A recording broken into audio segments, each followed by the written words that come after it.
I'm just going to throw some acronyms out here at you real fast. ISO, ND, FPS, WB. But what does it all mean? What does this mean? Oh! Hey everybody, I'm Bacon Ninja, and no, I don't mean Warner Brothers, even though I think Warner Brothers still does do things, don't they? Not the Animaniacs, though, because that show was insane. But no, I'm actually talking about cinematography, or videography. You tell me which one it is. But it's actually a large part of the FPV hobby. If you didn't know, if you've never heard of a camera before, yeah, all those things are what cameras use to make it the thing you're looking at. And right now I'm staring at a GoPro, and the GoPro has all those things. It has ISO settings, it has frames per second settings, it has white balance settings, it has shutter speeds, it has all kinds of stuff. All kinds of things. That's what the pinky stands for, is the rest of the all kinds of things. But we're not talking about GoPros today. We're going to talk about all of that in relation to the O3 Air unit. Because unlike a GoPro, it matters a whole lot more when it comes to the Air unit. If you are sitting at home with your Air unit, or maybe not your Air unit, but just sitting at home nonetheless, thinking that you can use the O3 system as an action camera, it is miraculous. It is the best thing since sliced pineapple. Pineapple is really good, and when you buy it sliced in cans, it's even better. But this is better than that, right? Because you don't need an action cam on top of your FPV quads anymore. Well, you're darn tootin' you don't. You really don't. You don't need an action cam on top of your quads anymore. We have lots of frames that don't get your standoffs in view, and that's a darn good camera up there. It really, really is. I can record in 4K at 120 FPS. But should I? And why should I do things with those acronyms that I told you earlier? Well, the goal of today's video is to show you what all those acronyms do, and if not show you, at least explain them to you. I'm gonna try to show you, but I'm gonna explain it to you anyway. And when I'm done with all of it, you should be able to decide how you want to set your settings on your O3 Air unit, and why you want to set those settings on your O3 Air unit, and maybe why you don't want to set those settings on your O3 Air unit. Because it's your O3 Air unit, gosh darn it, and you can set it how you like. But I fear that a lot of pilots out there are setting things based on what they're being told by other pilots that work. And those other pilots aren't wrong. They know what they're doing for what they're doing. And the problem is that when it comes to the O3 Air unit, you may be doing something different. A lot of people run the same GoPro settings, and that's usually pretty fine because we're not looking through the GoPro when we fly. So if the footage isn't perfect, or it's underexposed or overexposed, or doesn't adjust well to light, or any of those things, it gets super blurry, we just throw the footage out. Not a big deal. But if you do that with your O3 system, you're going to have a hard time flying, and it's going to depend on the kind of flying you do. So the considerations that you need to take into account before I get into all these acronyms and what they do are what kind of flying you're doing, how fast you're flying, what time of day you're flying, and how you're going to use the footage. So let me just run through those things real quick. There are a few kinds of flying. You can fly proximity freestyle, where you're all up in the buildings and things, and you're getting into the danger zone. Or you can fly cinematic, which means that you are doing smooth lines, maybe near things still, but you're really going for showing off the scenery or the subject, and not so much the skill of the quad. It's more about the thing than what you're doing. And typically it's at slower speeds. Then there's cruising, or long range, or mountain surfing, depending on how you want to take these things, where you're normally doing some cinematic flying, so smooth lines that aren't necessarily proximity to things, but you're doing it faster. Sometimes with 7-inch quad, you can actually pick up some crazy speed doing mountain surfing, and you can be going really quickly. And then there's indoor flying, where you're maybe doing more cinematic stuff, maybe you're racing, but you're indoors, so the lighting is very different than it is outdoors. All of those different scenarios take into account different speeds, different needs, different lighting potentials, and different pilot styles. Because this isn't going to work for everybody. The same settings are not going to work for everybody on the O3 system. So let me just break down all of the acronyms that I told you about and tell you what they do real quick before we move on to me showing you some things about them and how to apply that knowledge to find the settings that you should be using for your O3 system. And let's start with frames per second, FPS. Frames per second is essentially how often the camera stores a piece of data about what the sensor is seeing. In old school film technology, this would be how many pieces of film are thrown across the exposure area of the camera, but we don't do that anymore. Instead, we have digital sensors in our cameras that are like little things grown on other little things that tell us how much light is hitting them, and we put that out as a digital zeros and ones signal output, and we store that. This is how many times per second we're going to store it. And the implication for this is that the more times per second you store it, the easier it is to slow it down and stretch it out and still have data. The lower the latency will be in your system. And the inverse of all of that, the fewer times we take it per second, the easier it is to increase the speed. So we can make a 30 FPS into a 120 FPS. And we can increase that speed and make it go 4 times as fast without making it look weird. And then also you increase your latency exponentially and you potentially crash on the side of that mountain I talked about. Now, closely related to the FPS is the shutter speed. And the shutter speed is essentially how long we let the sensor take in light before we pull it. So in old school cameras, we had this actual thing called a shutter, which was a physical thing that looked kind of like a cat's butthole that kept closing and opening. Don't look at your cat like that. That's not normal. You should take it to see a vet. But that's what it used to do to let light in. It's kind of similar to aperture, which we're not going to get into because none of these cameras have aperture. But the shutter basically opens and closes like a sphincter to let in light. Well, we don't have that in digital systems. So instead, this is the amount of time that we let the sensor take in light data, average it together, and then at that frames per second number, we request that data from the sensor. So normally what happens here is that the shutter speed is not ever any slower than the frames per second. So if I'm shooting at 120 frames per second, that means my shutter speed cannot be lower or longer than 1/120th of a second. I have to work from there up. I can't open the shutter any longer than a full frame. If I'm shooting at 30 frames per second, my shutter can be all the way down to 1/30th of a second because I have a whole frame to work with. And then the implications for this is the longer the shutter is open or the sensor is pulling data, the more light you get in. So that means that it's going to be a brighter image. The slower the shutter, you get brighter image. It's a really weird inverse relationship. The faster the shutter, which these things can go up very high into the thousandths of a second, but the faster the shutter is, the less light you let in, but the less blur you get. The sharper the image because it's not sitting there gathering data over an amount of time. So the lower the shutter speed, the more blur, the more light you get. The higher the shutter speed, the less blur, the less light you get. Just a general rule of thumb there. The next thing we need to talk about that is also kind of sort of related to this and doesn't absolutely at all apply to digital cameras is ISO. And ISO stands for nothing that you think it would. Yeah. Nothing at all. It's about some standards organization. It has nothing to do with like image sensor over whatever the crap you'd think it would be. It's not any of that. But what ISO is a standard organization's idea of how sensitive film used to be in film cameras. Essentially how easy it was to expose that film to light and get it to give you an image. Well, we do the same thing with digital sensors. The ISO now is basically adding more voltage to the sensor, kind of overdriving it. That's why it doesn't actually mean that, but that's how I think about it. You're giving the sensor more voltage, which means that it has higher peaks and lower valleys in its image data, which means that the lights are going to be more intense. Things are going to be more intense the more voltage you crank into it.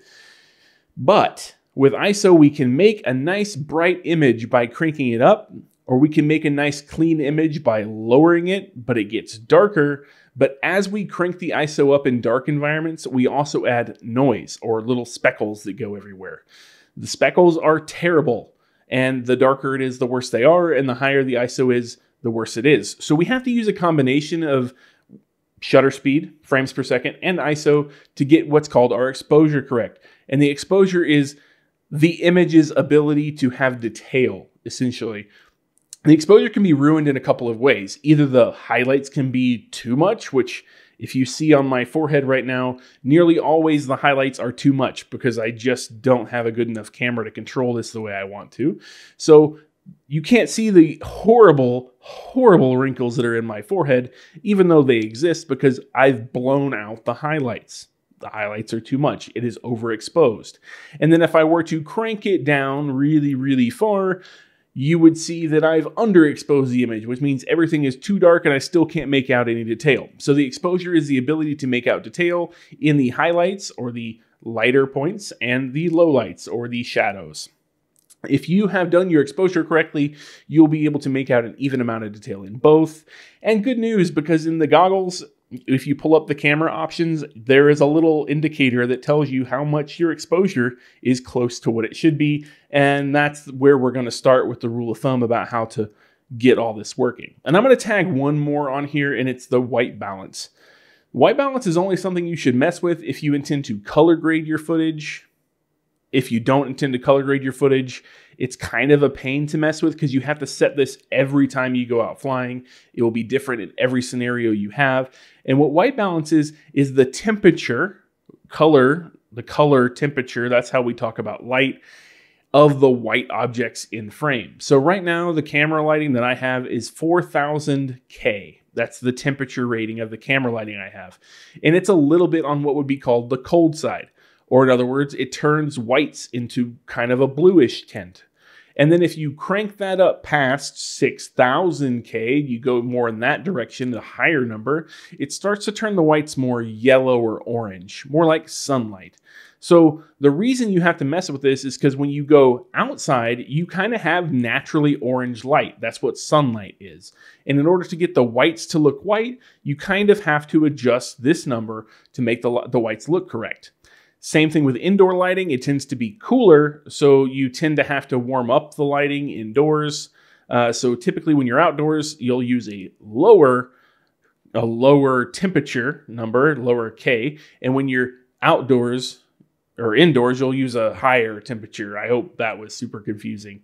But I'll show you an example of both of them here in a little while so that, you can kind of make a decision on that. But the reason you have to lock it is if you're color grading and that changes on you while you're flying, because your camera can do anything it wants to in auto mode, if that changes on you, it will ruin your color grade. And things that look good 1 second will look terrible the next because it basically changed how all of the whites act in the footage. So that's a breakdown of all of the acronyms and what they do.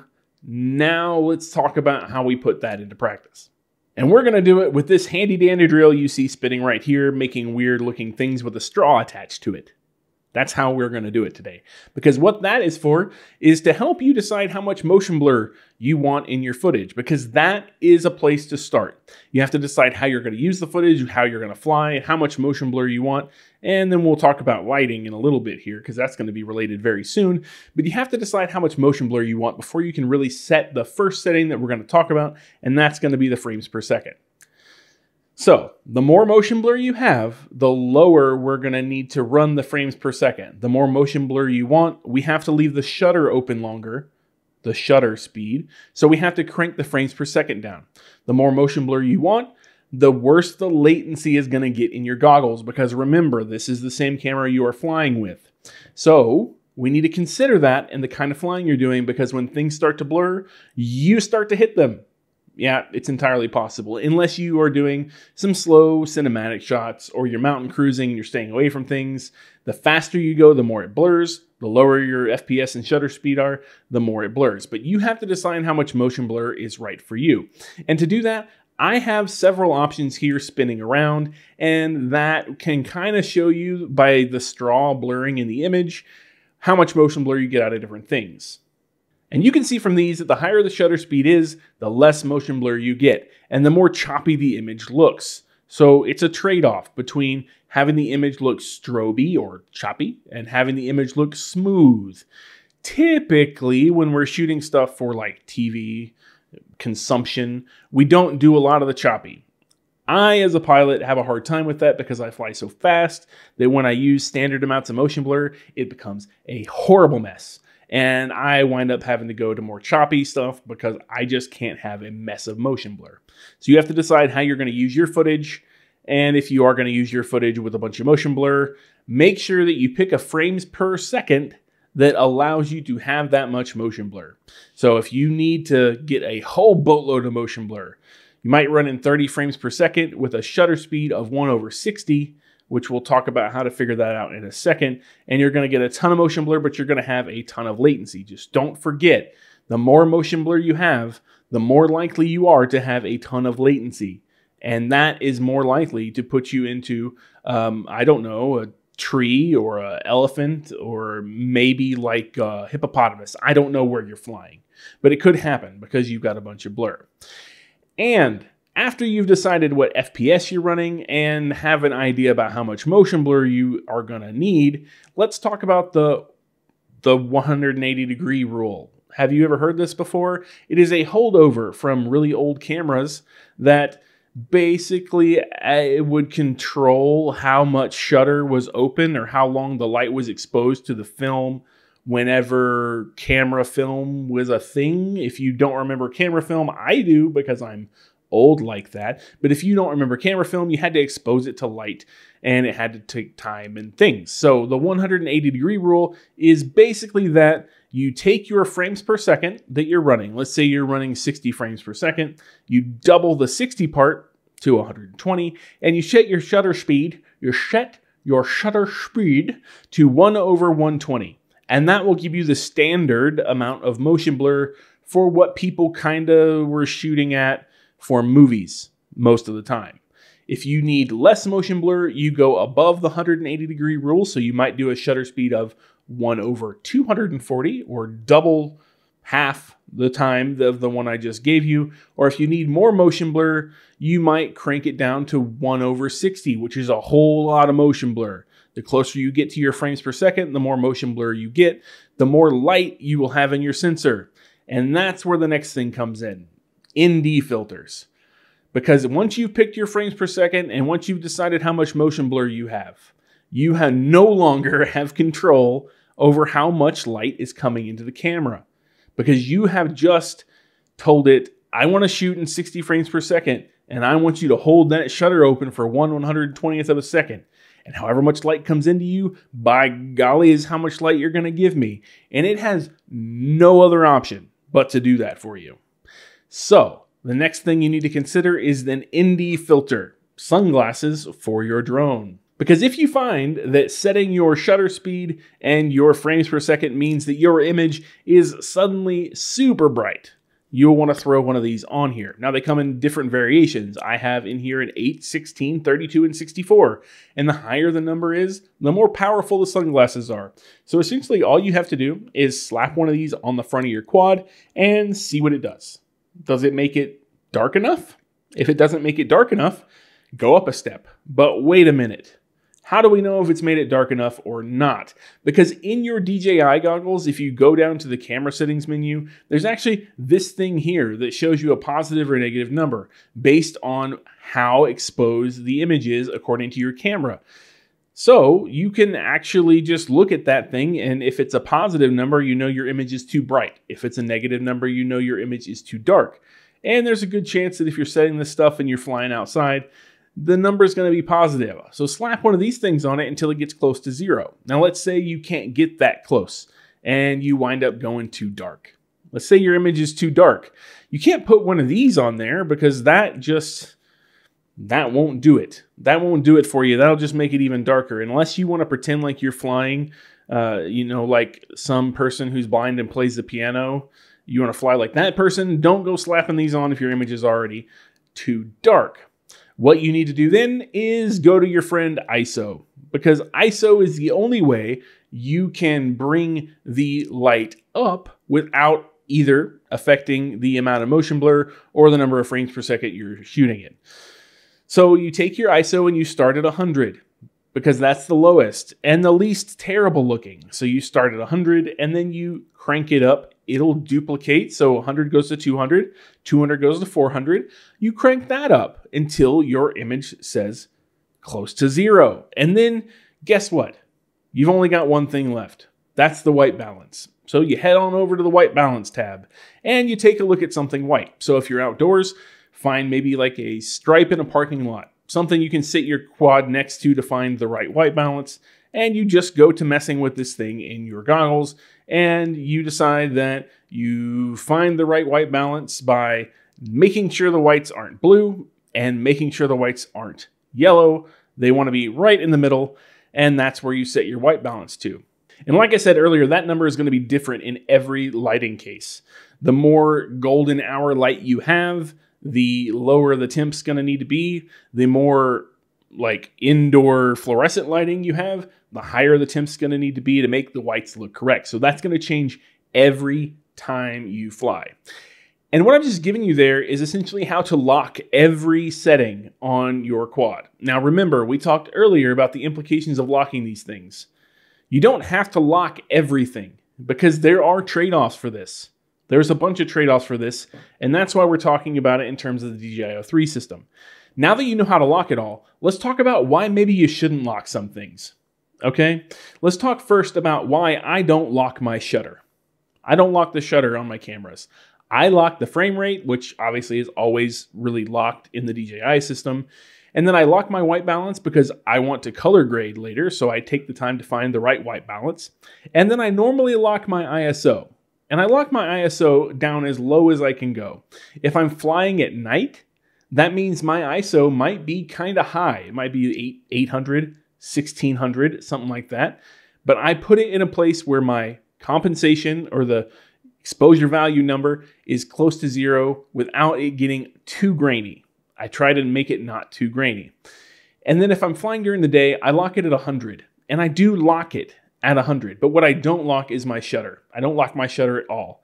Because you see, if you've locked all these things, say you've set your quad on the ground, you've locked all these things to make it look great for right there where that quad is setting, terrific. But the first time something changes, you will be screwed.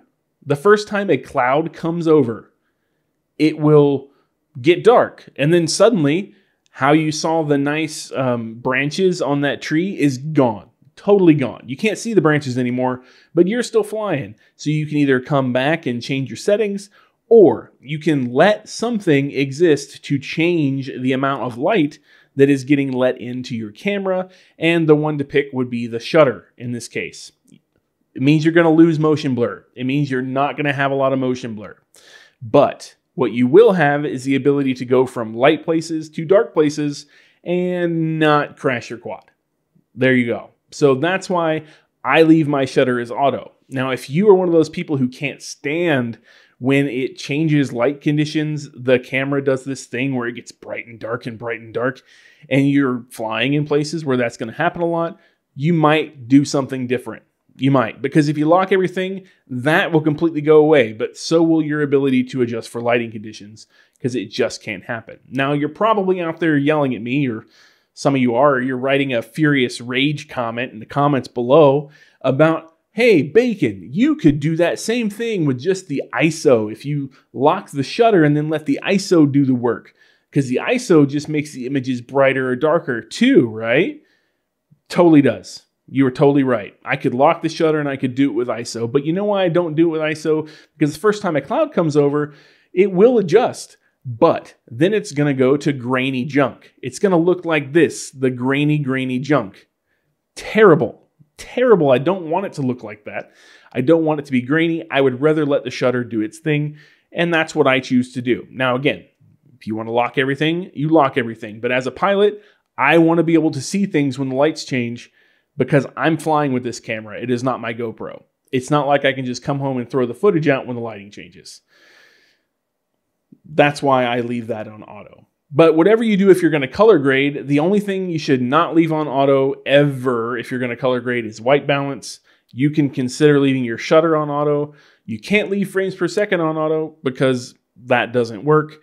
And then you can just leave everything on auto if you want. If you're perfectly fine with the way it is and you have no use case for the footage outside of I just want my cool freestyle footage and I'm not going to do anything crazy with it, you can totally leave it on auto. But if you're the kind of person, which I'm the kind of person that spends a lot of time color grading and chopping the footage up and wants it to look as good as it can, consider locking some things, but just remember what we talked about, the implications of those things as they are locked, and balance it out in your head. Do I want more motion blur, but I want to get more latency and potentially wreck my quad? Do I shoot at a higher frame rate and lose my motion blur, but I can get less latency and I'm going to perform better? Do I crank my ISO up because it's nighttime, but then my footage is going to get really speckly? Or because it's nighttime, do I crank my shutter speed down and I run at lower frames per second and let more light in, but then everything's going to get really blurry? What do I do and how do I consider that? Because remember, at the end of the day, you are flying through this camera. So now go outside and try it. Well, not right now. Next time you fly, go outside and try it. Go outside and decide what frames per second you're going to be in so that you can figure out how much latency you want. Then based on that frames per second, decide how much motion blur you want and either set it to twice the frame rate or more if you want standard or less motion blur, or you set it to the frame rate itself if you want an immense amount of please don't ever do this motion blur, because you can do that. Once you set your motion blur settings, decide what your compensation needs to be for your exposure by looking at that little number that I showed you earlier. Throw an ND filter on the front if it's too bright and get it down to close to 0. And if for some reason it is under like negative numbers, then crank up your ISO just a little bit and try to get it close to 0. But that's how you compensate. You set your FPS, you set your shutter speed based on the amount of motion blur you want, then you set the ND filter, depending on if it's daylight or nighttime or indoors or outdoors. You set the ND filter if it's too bright, or you set the ISO if it's too dark. And then you set the white balance if you plan on color grading, just trying to get the whites to look like white based on either turning them more blue or turning them more yellow. And it's really that simple. And just a side note, you can do all of these same things with a GoPro if you want to. You just can't see them in real time. And you can make some different considerations because you're not flying through that camera. So yeah, you go try it with that too. And when you do try it, come back to the comments and let me know what you find to be your favorite settings for the O3 system and why. Or are you still just copying somebody else's and whose? And are you just leaving it on auto? Because a lot of people said they were leaving it on auto when I did a poll, and that's perfectly fine. You leave it on auto if you want to leave it on auto. But if you're not leaving it on auto, or you want to try to not leave it on auto, let me know what you're doing below. Now, I have said all these things and I have greatly confused you. And if I've confused you, I'm sorry. There's a whole lot of information here. I realize that I just dumped a whole lot of information out and I hope it was in a way that clicked for you. But if it didn't and you want to ask more questions, I do have a Discord. Head over to my Discord. The link is in the description below. And I'll be happy to help you understand it in a different way maybe. Maybe I can explain it differently to you that this video did not cover, because I do realize this was a lot of information in a short amount of time. It just is. There's a whole lot to learn here. But head over to the Discord if you have any more questions, or leave them in the comments below and I'll help you there too. And before I leave you until next time and tell you to stay greasy, which I am still now, here is me flying the DJI O3 system, not on this quad, but on my Siren F5 split with an ND16 filter, and I have locked my settings at 1/120 shutter speed with a 60 FPS camera and 100 ISO, and I believe it was 5600K on the white balance. So yeah, I said that really slow in case you wanted to know, but here is what that looks like with me flying it.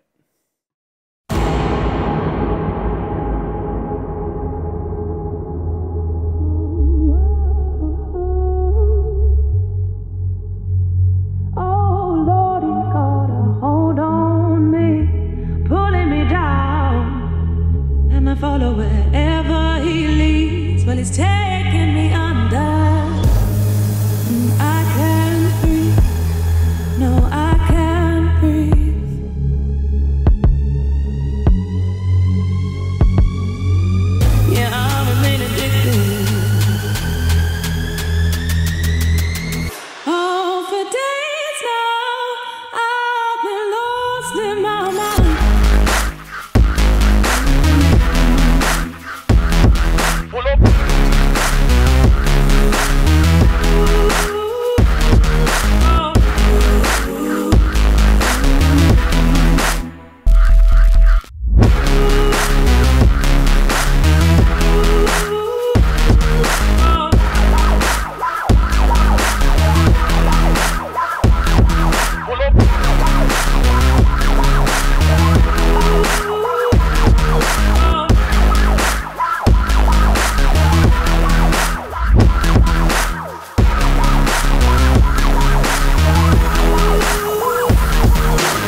possessed by your devilish side.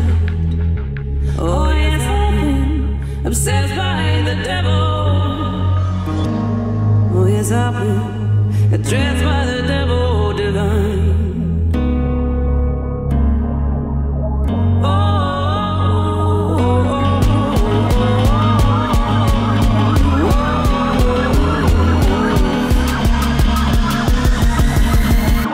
Dressed by the devil divine.